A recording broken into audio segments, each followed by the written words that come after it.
Yeah, just a quick review of the TENS 7000 digital TENS unit. So this is for people that have chronic pain, chronic or long-term pain mainly are the users of this. Not that you can't use it if you suddenly hurt your back hurts a little bit, stuff like that. Usually people check out these devices after they've been hurting for a while. A lot of acute pain you have, sudden onset, you hurt.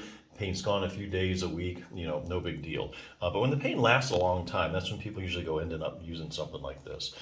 It's good for neck pain, lower back pain, shoulder and elbow pain, or knee or calf pain, for instance. So what do you get with this? Well, you get the 4 electrodes, and those things kind of stick to you just put those over the areas that you're hurting. So you have 4 of those. You can use them 2 at a time or 4 at a time. You get the controller here, which runs the whole thing. You get a manual. It runs on a 9-volt battery, and you get 2 of these lead wires. So they plug into here, and then the other 2 ends plug into 2 electrodes. So in other words, that would go into there. So like I say, usually people use either 2 pads at a time or 4 pads at a time. And then it comes with a big carrying case as well, which is really nice to keep everything together.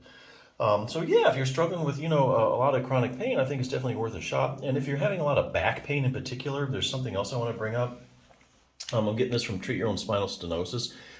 There's a lot of research now out on multifidus strengthening, multifidus problems. Let me show you what the multifidus muscle is. So if you're having any kind of low back pain, make sure that you're doing at least one exercise to strengthen your multifidus. So it's a small muscle in your back. It's the main stabilizer of your back.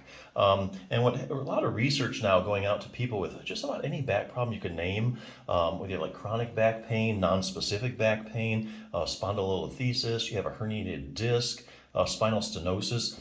When people get around looking at this, they find problems with it. So looking at mainly like it's smaller than normal, especially on one side. So like if people have like a herniated disc, and let's say they have a disc herniation on the right side, they found just the multifidus on the right side, just at the level of the herniation, is actually smaller than normal when they look like MRIs.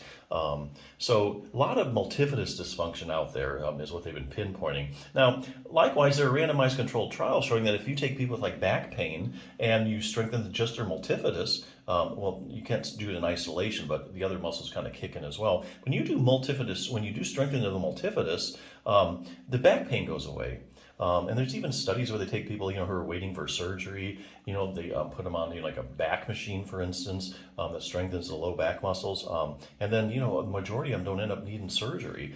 So any kind of pain that you're having, definitely strengthen your multifidus muscle. You can look stuff up on the internet, or this book actually has a lot of good multifidus strengthening exercises in different positions. So let's say you can't do one on your stomach, you can do one in standing, or on your hands and knees or whatever. So definitely look into multifidus strengthening. Go ahead and Google it. But yeah, hey, TENS units, tried and true, been out there a long time. A lot of people really like them, so check it out.